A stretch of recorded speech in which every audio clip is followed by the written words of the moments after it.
Hello বন্ধুরা, সুমন চ্যানেলে তোমাদের সবাইকে স্বাগত। তো দেখো, আজকে রান্না করব বোয়াল মাছ।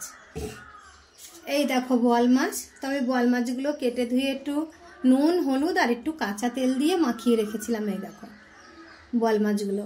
তো দেখো ওদিকে গ্যাসে আমি কড়াই বসিয়ে দিয়েছি। কড়াইটা তো গরমও হয়ে গেল। চলো মাছগুলো ভেজে কিভাবে রান্না করি তোমরা দেখো।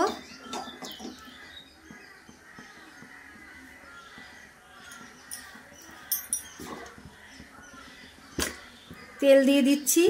মাছগুলো তো ভাজবো, কিন্তু মাছগুলো কতটুকু তোমাদের কি ভাজা দেখাতে পারবো জানি না।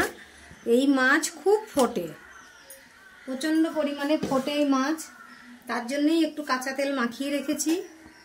এখন মাছগুলো দেবো, দেখি যদি সেইভাবে তুলতে পারি তো ভালো। দেখা যাক তোমাদের কতটুকু কি দেখাতে পারি।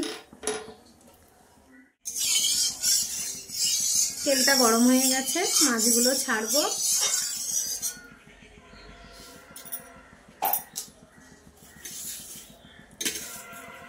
দেখো ফার্স্ট টাইম মুড়ো দুটোই আগে ভেজে নেব।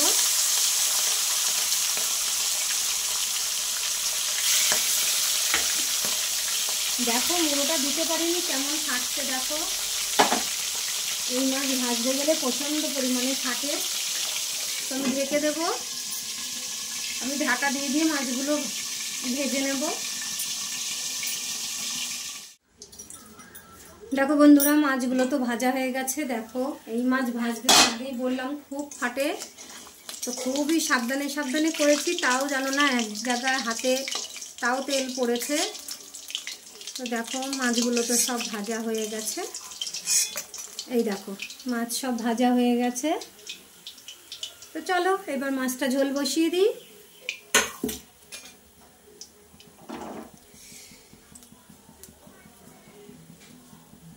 আমি আর একটু তেল দিয়ে দিচ্ছি কড়াইতে। দেখো আমি একটু সাদা জিরে আর দুটো তেজপাতা ফোড়নে দিয়ে দিচ্ছি।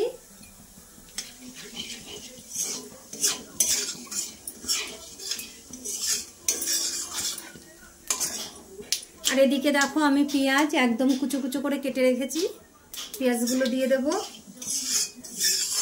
ফোড়নটা হয়ে গেছে, আমি পেঁয়াজ কুচানোগুলো দিয়ে দিচ্ছি।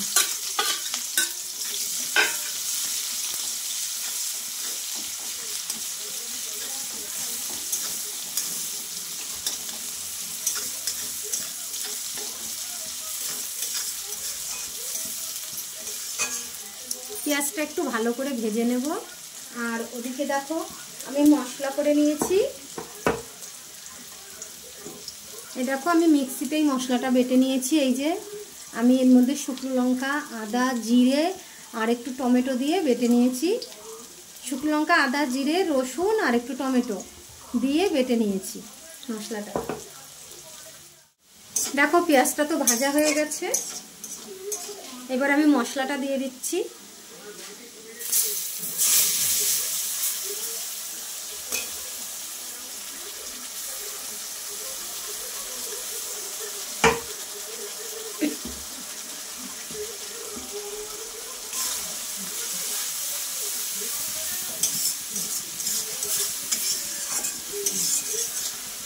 আমি মশলাটা তো দিয়ে দিলাম, এবার মশলাটা ভালো করে কষিয়ে নেব।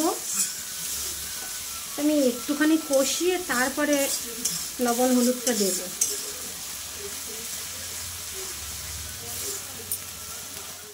তো দেখো মশলাটা তো বেশ খানিকক্ষণ কষিয়ে নিয়েছি। দেখো তেল ছাড়তেও আরম্ভ করেছে।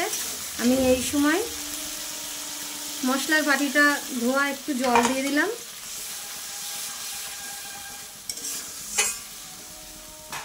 আমি আজকে দেখো মাছের ঝোলে আলু দিইনি, আমি আজকে একটু শুধু শুধু করব। তোমরা একটু আলু দিয়েও করতে পারো, আমি আজকে একটু আলু ছাড়া করছি।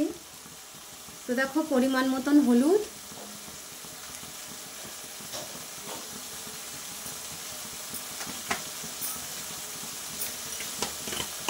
আর পরিমাণ মতন আমি লবণ দিয়ে দিচ্ছি। তো মাছটা শুধু মাছ করব, যার জন্য খুব বেশি লবণ লাগবে না। আমি নুন হলুদটা দিয়ে দিয়েছি, দিয়ে আমি আবারও একটু ভালো করে কষিয়ে নেব। আমি টমেটোটা তো এর মধ্যে দিয়ে বেটে দিয়েছি মশলার মধ্যে, তোমরা এমনি চিড়ে তেলের উপরে দিয়েও করতে পারো, তাতে কোনো অসুবিধে নেই, যার যার পছন্দ মতন।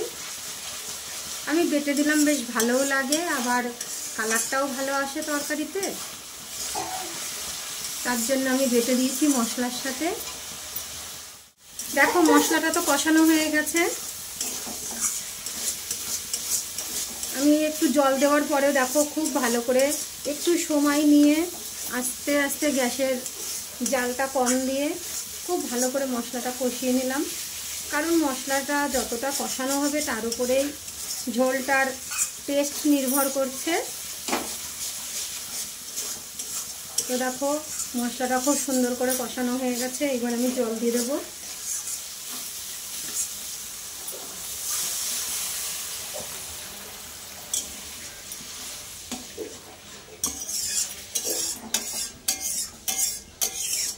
ঝোলটা যার যার মতন, কেউ পাতলা ঝোলও খায়, কেউ আবার একটু ঘন ঘনও খায়, যে যেমন খেতে চাইবে সেরকম ঝোলটা দেবে।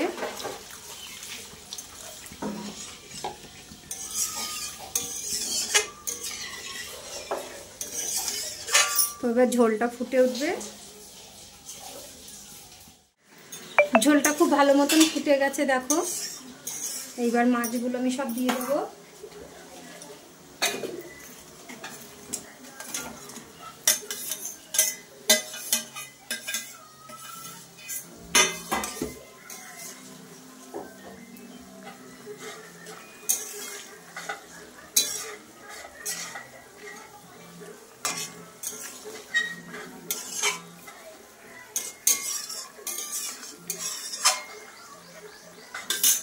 আমি এবার তরকারিটা একটু ঢেকে দেবো, মাছটা সেদ্ধ হওয়া অবধি ঝোলটা ফুটবে।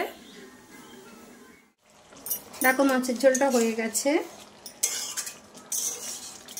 একদম রেডি।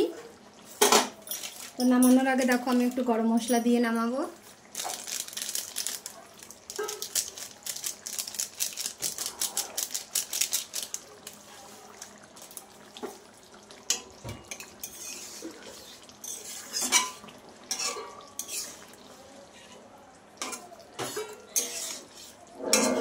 দেখো মাছের ঝোলটা হয়ে গেছে, যেমন দেখতেও সুন্দর হয়েছে তেমন কিন্তু খেতেও খুব সুন্দর হয় এই তরকারিটা।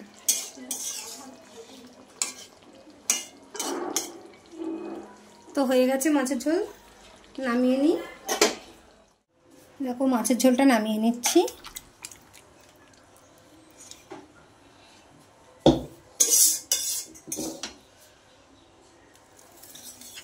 দেখো কি সুন্দর হয়েছে, আমি খুব টেলটেলে ঝোল করিনি, একদম ঝাল নুন চড়াচড়া করা দিয়ে এইভাবে রান্না করেছি, খুব ভালো লাগে এইভাবে। তো দেখো বন্ধুরা রান্না কমপ্লিট। তো আমার রান্নাটা কেমন লাগলো তোমরা কিন্তু অবশ্যই করে জানিও কেমন হয়েছে মাছের ঝোলটা। আর যদি তোমাদের ভালো লাগে তাহলে একটা লাইক কমেন্ট শেয়ার করো। তো আজকের মতন এই অবধি, পরের ভিডিওতে আবার দেখা হবে। টাটা বন্ধুরা।